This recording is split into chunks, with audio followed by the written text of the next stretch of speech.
inter-schools. Inter-schools. And the second word is serviceable. Serviceable. Serviceable. The third one is in the known. Known spelled K-N-O-W-N. In the known. This and many more. Please stay tuned.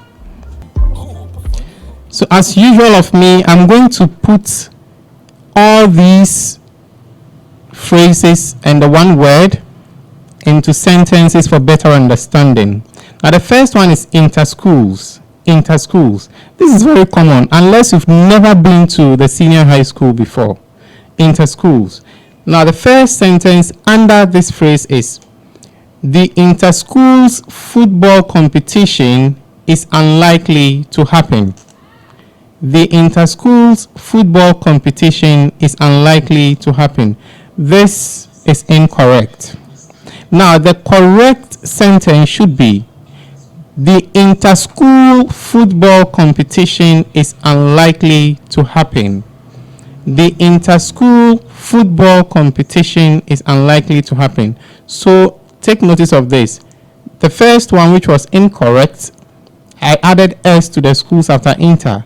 But in the second one, I didn't add any S to the school. So we have inter-school. This is the reason. Now the prefix. Now we have something called prefix and then suffix. So the prefix is the word at the beginning and the suffix is the end. So if I have something like premeditated, the pre there becomes the prefix. And if I have shameless, now the less attached to the shame becomes the suffix. Let's move on. Now the prefix, which is the beginning word, is inter, which means between or among groups or things that are similar.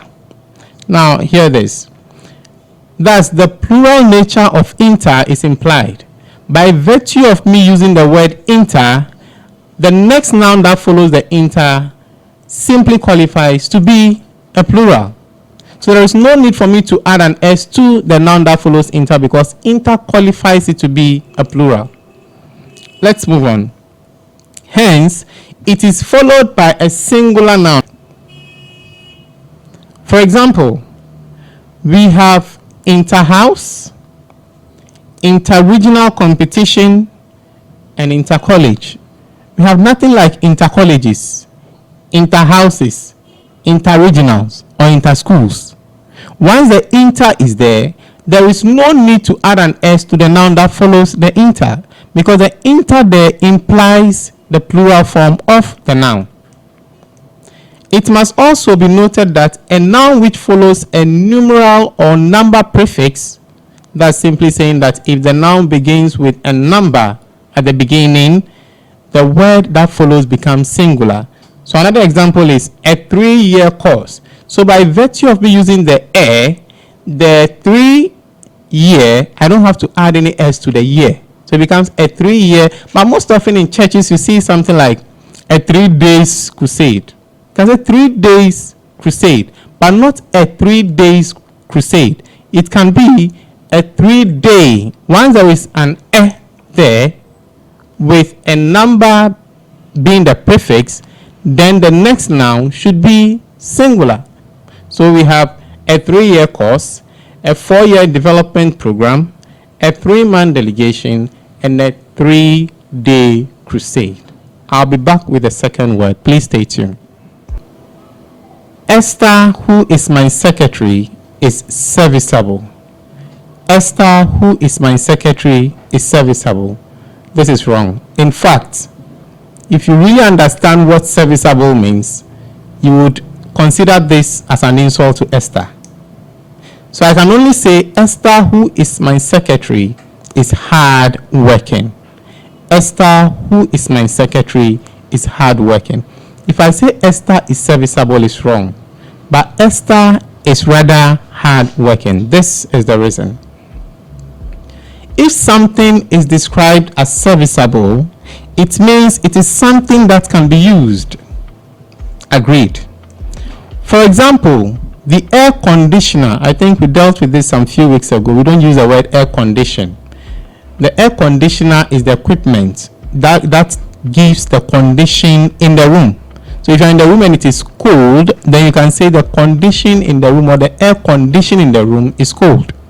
But you can't refer to the equipment as air condition because it's not in the vacuum. It's not illusional. This is something you can see. This is the equipment. It's an air conditioner. Let's move on. So for example, the air conditioner is worn out. Listen to the word. Worn out, but still serviceable. It's worn out, but still serviceable. Let's move on. You would understand better. If something is serviceable, it performs its functions effectively. For example, serviceable machine and serviceable pump. Now, serviceable is also used to describe things which are suitable for ordinary use or hardware. This is where you would get to understand it better. From the above explanation, it has been established that serviceable, in quotes, is not used to describe human beings, but objects. So next time you hear someone saying a human being is serviceable, consider it, if only you understand the word serviceable, consider it an insult or derogatory. Human beings cannot be serviceable. Human beings are hardworking. I'll return with the last phrase under the grammatical expression. Please stay tuned. So the last phrase under this segment is in the moon. In the moon. The moon spelled K-N-O-W-N. In the moon. Now, let me put them into sentences for better understanding. Example number 1, under in the known.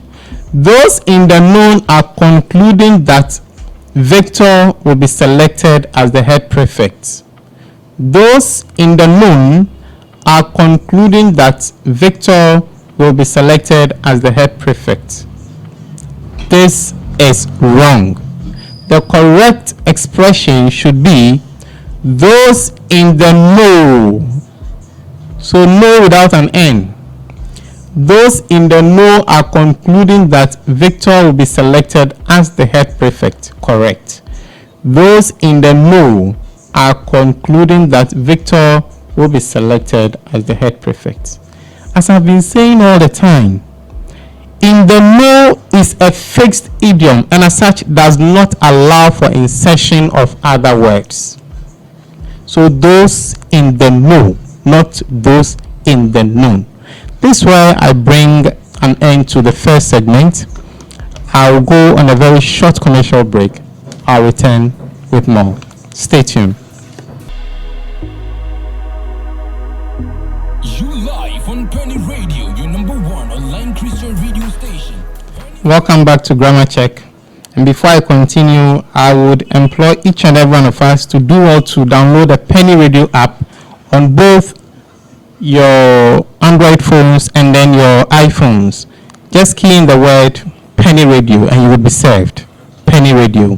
And also don't forget to like all our pages on social media. That's on Facebook and Twitter at PennyGH. PennyGH. But on YouTube, you can subscribe to PennyGH. PennyGH. That's our channel on YouTube.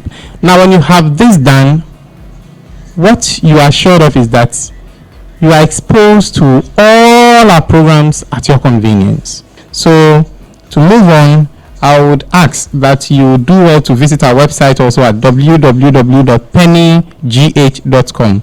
pennygh.com. pennygh.com.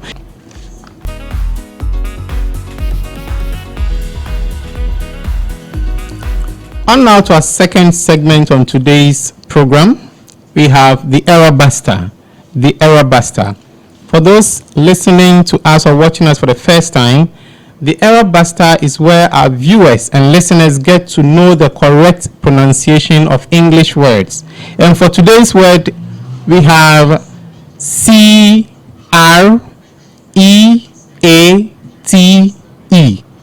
C-R-E-A-T-E. And the word is pronounced create, not crate. Create. So you see that line? Now I would explain that when I get to my figure of speech. Create. create. Your voice like rises and falls.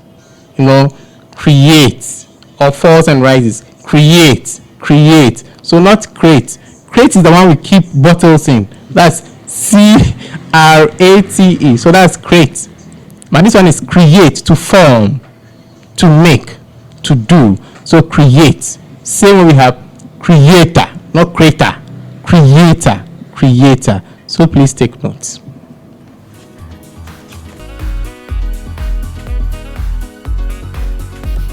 So now to our penultimate segment on the show, we have idiomatic expression. And for today, we have a very interesting one. That's to be led by the nose. To be led by the nose. And to be led by the nose simply means to be made to follow blindly. To be made to follow blindly. So if I want to put this in a sentence, I can go this way. Be careful not to be led by the nose during your exams. Be careful not to be led by the nose during your exams. I'll return with the last segment and hopefully wrap up on today's edition of Grammar Check. Do stay tuned to Penny Radio. I'll be back. So before I wrap up, I want us to look at the final segment, the last segment, and that's going to be our figure of speech for today. For today's word, we have cadence. Cadence. Spelled CADENCE. CADENCE. Cadence simply means rhythmic movement in verse. The rise and fall of the voice in speaking. That's why when I was mentioning the create, I said you would get to understand when we move further. Rhythmic movement in verse. The rise and fall of the voice in speaking. CADENCE. The word is cadence. The rise and fall in voice when one speaks is known as cadence. I'll be back to wrap up on the show. Then I say a very goodbye to all of you. Please, until then, I am yours truly, Yeple Victor. Bye-bye.